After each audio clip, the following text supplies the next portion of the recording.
Bonjour à tous. Nouvelle vidéo aujourd'hui. Nous allons parler de la différence entre auteur et narrateur et aborder les points de vue narratifs. C'est parti.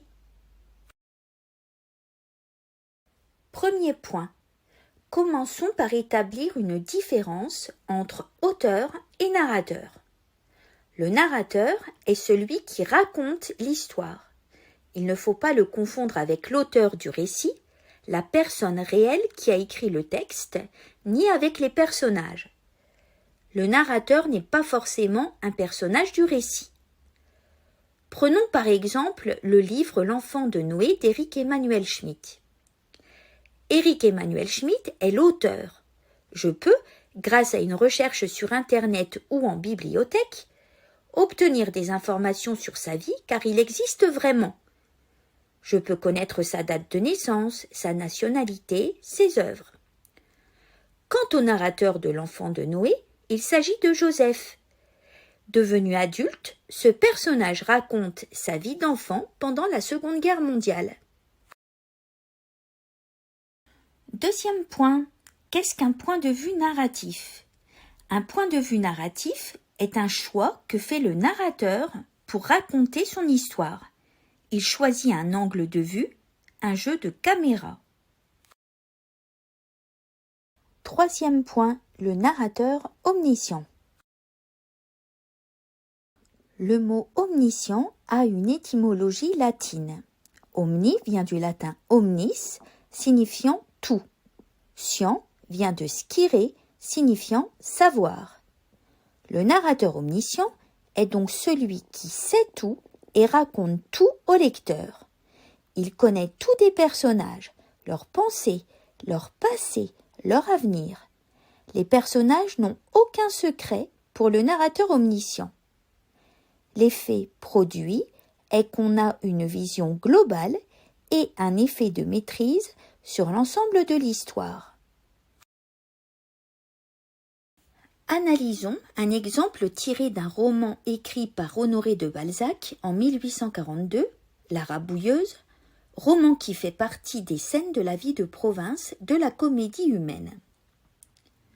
En 1809, Madame Descoings, qui ne disait point son âge, avait 65 ans.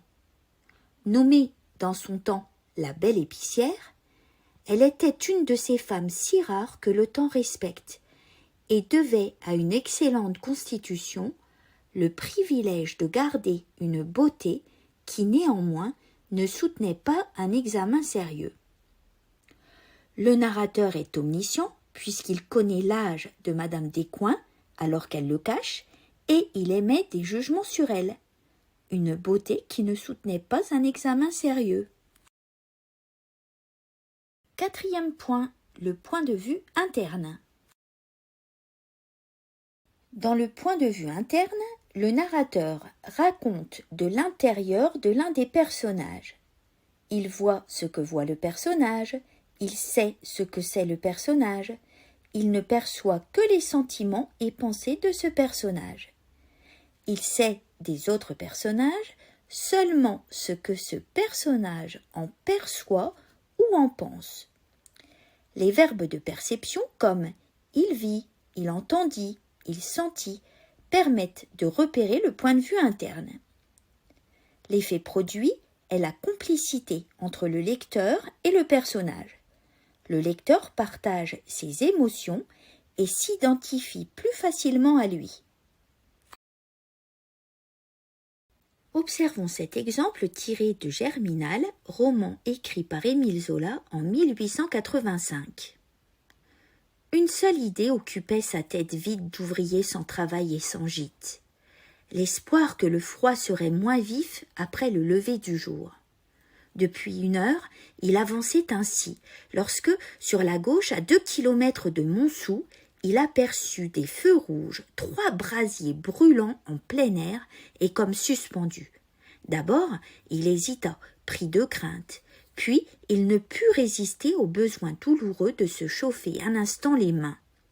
Un chemin creux s'enfonçait. Tout disparut.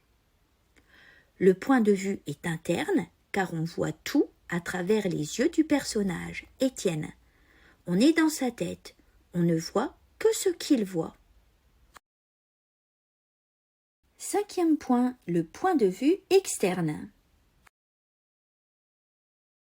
Quand le point de vue est externe, le narrateur est un simple témoin de l'histoire.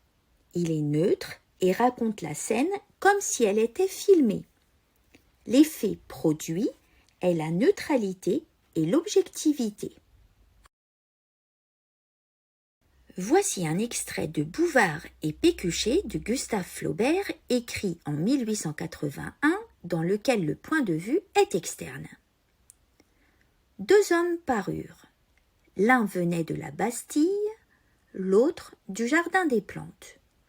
Le plus grand, vêtu de toile, marchait le chapeau en arrière, le gilet déboutonné et sa cravate à la main. Le plus petit, dont le corps disparaissait dans une redingote marron, baissait la tête sous une casquette à visière pointue. Quand ils furent arrivés au milieu du boulevard, ils s'assirent en même temps sur le banc. Vous voyez ici que l'identité des personnages est inconnue. On parle de 2 hommes. Le narrateur ne décrit que l'aspect physique et les gestes des personnages dont il ne donne pas l'identité. Il semble les découvrir en même temps que nous.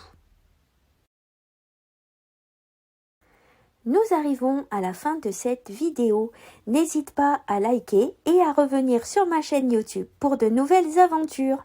À bientôt!